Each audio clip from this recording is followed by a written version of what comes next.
Senhor Presidente, cumprimento o Senhor Ministro, Senhor Secretários de Estado, Senhores Deputados. Senhor Ministro, o Governo não pode continuar a fugir às suas responsabilidades como tem feito. Nem pode continuar a tentar desviar as atenções daquelas que são as reais consequências da sua política na área da saúde e na vida dos portugueses. As últimas informações que têm vindo a público, as queixas, as denúncias e os relatos de utentes de profissionais de saúde têm demonstrado que o PCP tem razão naquilo que tem dito e nas preocupações em relação ao Serviço Nacional de Saúde e à saúde. Estas situações evidenciam uma política desumana e os portugueses estão cada vez mais a perceber o que é que está efetivamente em marcha por este Governo e quais é que são os reais objetivos do Governo. Esta retórica do Governo da discriminação positiva para a saúde ou da salvaguarda do Serviço Nacional de Saúde não passa disso mesmo, de retórica, porque aquilo que é a realidade concreta e que o Ministro e este Governo querem sempre desviar e querem sempre ignorar, revela exatamente o contrário. Perante as últimas situações que têm vindo a público e um conjunto de casos concretos de norte a sul do país, não são pontuais, como o Governo pretende colocar. Vamos aos vários exemplos e a realidade tem demonstrado que essas questões não são mesmo pontuais. Podemos começar pela questão das urgências, em que os utentes esperam 8, 10, 12 horas em vários hospitais do nosso país, de norte a sul. Podemos dar o exemplo do Garcia da Horta, do Amador a Sintra, do Algarve, aqueles que o Sr. Ministro quiser. O Sr. Ministro responde a esta questão como sendo o pico da gripe no nosso país. Mas, ó Sr. Ministro, vamos à situação real. Em declarações da Direção-Geral de Saúde, a Direção-Geral de Saúde diz que a atividade gripal este ano no nosso país está a ser moderada. De que têm havido notícias a público de que os episódios de gripe deram origem a cerca de 30 a 40 internamentos a nível nacional. E, Sr. Ministro, e nós não sabemos que todos os anos, nesta altura, a atividade gripal é um aspecto, ou seja, acontece todos os anos, não é nenhuma novidade, não há aqui nada de novo em relação a esta matéria. Então, porque se não se tomou as medidas atempadamente para que estas situações não acontecessem. Mas mais, Sr. Ministro, o Sr. Ministro diz que, e pergunto o que é que isto tem a ver com a gripe e, de facto, o que isto demonstra que não é pontual. Os elevados tempos de espera para a realização de exames e tratamentos. Isto não tem nada a ver com a gripe, mas o fato é que acontece milhares e milhares de utentes, tal como aquela situação daquela doente oncológica, que é bastante conhecida, mas há muitas situações de doentes. Posso-lhe dar o exemplo, por exemplo, numa OSF em Tomar, em que proibiram, o coordenador dessa OSF proibiu a prescrição de tratamentos de fisioterapia. Isto nada é de pontual e nada tem a ver com a gripe. Mas mais, Sr. Ministro, onde é que está a situação pontual no caso do adiamento de cirurgias por falta de material cirúrgico no Hospital do Algarve, ou no Centro Hospitalar do Algarve, ou então no Hospital de São José, onde as cirurgias são adiadas porque não há local para internar. Isto porque o Sr. Ministro e o seu Governo têm entendido que há camas a mais, então tem-se reduzido camas nos hospitais. E a verdade é que as cirurgias programadas são continuamente adiadas porque não há local de internamento. Nada tem a ver com a gripe, nada tem de pontual. Isto tem sido um processo progressivo de degradação e de limitação da capacidade de resposta do Serviço Nacional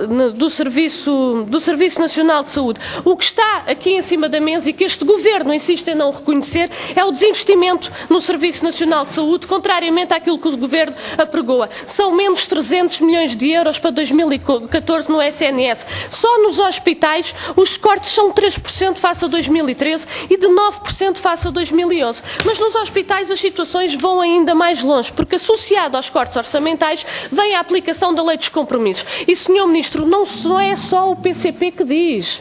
A Associação dos Administradores Hospitalares vem colocando esta questão, que os hospitais hoje estão a fazer menos cirurgias, menos exames, menos tratamentos, exatamente pelas restrições que a Lei dos Compromissos e que os cortes orçamentais têm imposto. Não vale a pena abanar com a cabeça, Sr. Ministro, e negar a realidade, porque esta é a realidade concreta. Não é só o PCP que coloca, são os utentes, são os profissionais de saúde, são os gestores hospitalares, que até são nomeados pelo seu Governo.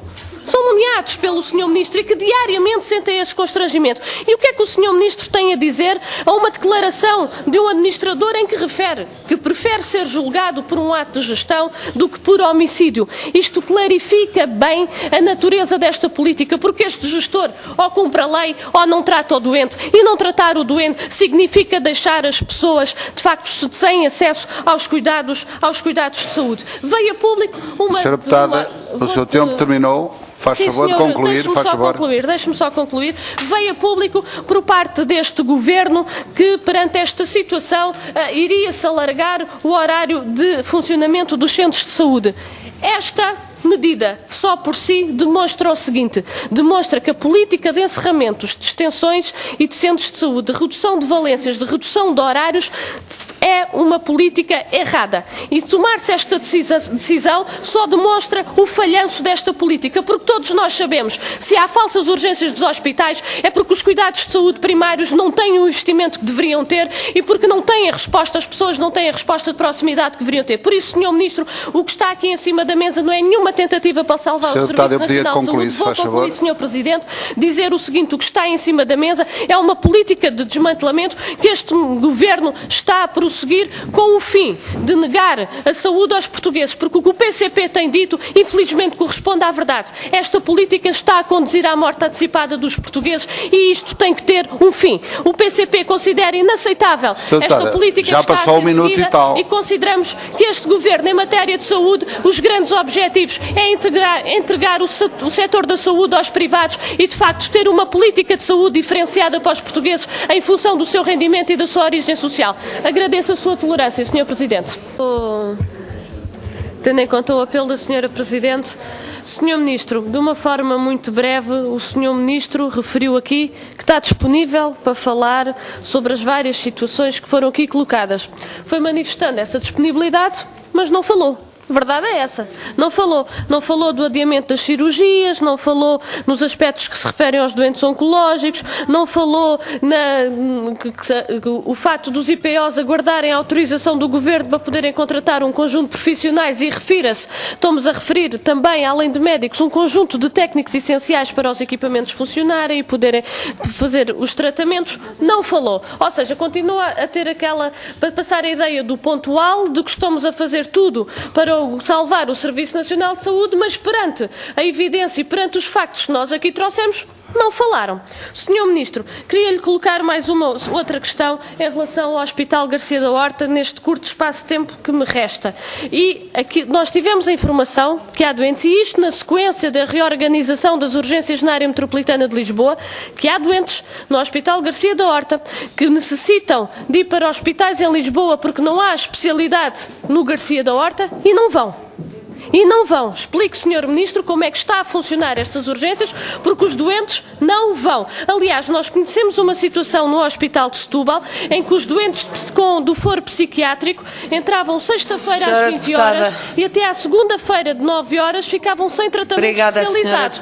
Isto só foi alterado porque a Ordem dos Médicos interveio e colocou-se um profissional domingo das 9 às 13 horas. É importante que aqui refira e que nos diga aqui como é que estas situações estão a acontecer, que o Governo dizia que nada disto acontecia.